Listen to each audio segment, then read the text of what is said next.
Hello everyone, welcome to my YouTube channel Sachin education hub. दोस्तों, last session में हमने ये बात की थी कि एग्ज़ाम आने से पहले हमें क्या नहीं करना है। लेकिन दोस्तों, आज के इस सेशन में हम ये बात करेंगे कि आपके एग्ज़ाम अगर आ रहे हैं तो आपको क्या करना है, आपको क्या करना ज़रूरी है या आपको क्या करना चाहिए। दोस्तों, वो कौन सी ऐसी चीज़ें हैं जो आपको करनी हैं, वो मैं आज आपको बताने वाला हूँ। मैं आज आपको 3 ऐसी चीज़ें बताने वाला हूँ जो आपको एग्ज़ाम से पहले करनी है और जिससे आपको बहुत बेनिफिट एग्ज़ाम्स में होगा। दोस्तों, सबसे पहली चीज़ जो आपको करनी है वो क्या है, that is check your syllabus. दोस्तों, अगर आपने अपना सिलेबस कंप्लीट कर लिया है, आप क्या करो उस समय में, यानी अगर आपके पास 1 मंथ अभी पड़ा है या 2 या 3 वीक्स एग्ज़ाम आने को अभी टाइम है, आप उनमें क्या करो, अपने सिलेबस को चेक करो कि कहीं मेरा कुछ रह तो नहीं गया। अगर रह गया तो मैं जल्दी कंप्लीट कर लूँ, कुछ मैंने छोड़ा तो नहीं, उसे भी कंप्लीट कर लूँ। लेकिन अगर दोस्तों आपने कंप्लीट नहीं किया तो जल्दी कर लो। कुछ ऐसे भी हैं जो करते ही नहीं हैं, उस समय तक सिलेबस स्टार्ट ही नहीं करते हैं। उनके लिए भी एक एडवाइस है दोस्तों, ओपिनियन है मेरा कि आप क्या करो, उस समय अगर आपने स्टार्ट किया है या कर रहे हो या करना चाहते हो तो उस समय आपके पास ज़्यादा टाइम तो नहीं है, आप सिलेबस करोगे तो रह जाओगे। दोस्तों, उस समय आप किसी से इंपॉर्टेंट क्वेश्चंस पता करो या सैम्पल पेपर देखो, उनको ही सॉल्व करो। उसमें ही आप अच्छे से सिलेबस की तैयारी कर सकते हो और अपने पासिंग मार्क्स या अच्छे भी मार्क्स लेकर आ सकते हो। ठीक है दोस्तों, ये था पहला। अब आते हैं सेकंड पे। सेकंड है दोस्तों, start revision of your notes.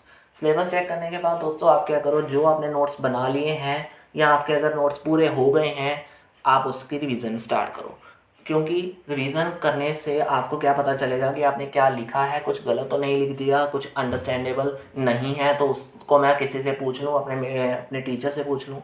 ये सारी चीज़ें आप देख सकते हो। लेकिन दोस्तों, जो नोट्स नहीं बनाते हैं उनके लिए भी क्या है, आप दूसरों से नोट्स ले रहे हो तो उसे पढ़ लो। अगर आप कुछ भी नहीं है, आपके पास अपने भी नहीं है, दूसरों के भी नहीं है, तो आप क्या करो, बुक से कुछ इंपॉर्टेंट क्वेश्चंस उठाकर उन्हें करना शुरू कर दो। या किसी को कह दो कि भाई, जो आपने क्लास टेस्ट किया आप उसे भी ले सकते हो, कोई आपने मिड सेम दिए हैं वो वहाँ से ले लो, या कोई आपने टेस्ट दिया है वहाँ से कोई क्वेश्चंस रिवाइज कर लो, कुछ करो, क्योंकि उस टाइम में आपके पास यही मौका है जो आप कर सकते हैं, अदरवाइज आपके लिए बहुत मुश्किल हो सकता है। The third is check sample paper questions. दोस्तों, अगर आप कर रहे हो, यानी आपने सारा कुछ कर लिया है, सिलेबस नोट सारा कुछ कर लिया है, आप क्या करो, आपने अगर 2 चीज़ें आप कर सकते हो इस पॉइंट में। आप क्या कर सकते हो, अगर आपने तैयारी कर ली है, आपको पता है आपने अभी सैम्पल पेपर नहीं देखे, आप सैम्पल पेपर देखो। अगर आपको लगता है कि आप अच्छे तरीके से करना चाहते हो तो आप उसे रिटर्न में सॉल्व करना शुरू कर दो और क्वेश्चंस को देखना शुरू कर दो जो आपने किए हैं या आपने अभी नहीं किए, या आपको मुश्किल लगे, क्यों लगे, ये सारी चीज़ें। लेकिन दोस्तों, अगर आपने नहीं सॉल्व करने हैं तो उसे अच्छे तरीके से देखो, क्योंकि आपको अक्सर एग्ज़ाम्स में ये प्रॉब्लम आती है कि आपको क्वेश्चन आता हुआ है लेकिन आप भूल जाते हो। क्यों? क्योंकि आपको वो क्वेश्चन अंडरस्टैंड नहीं हुआ होता। एग्जामिनर कुछ अलग वे से उसे आपको डाल देता है, जिससे आपको समझ में नहीं आता कि मैं क्या लिखूं इसमें। दोस्तों, क्वेश्चन वही होता है लेकिन आप आंसर नहीं लिख पाते फिर भी। यही एक बेस्ट वे है कि आप सैम्पल पेपर में क्वेश्चंस जो आए हैं उसे अच्छे तरीके से देखो और समझो, ताकि अगर एग्ज़ाम में कुछ अलग क्वेश्चन डाल भी दिया है तो आप उसका आंसर अच्छे तरीके से दे पाओ।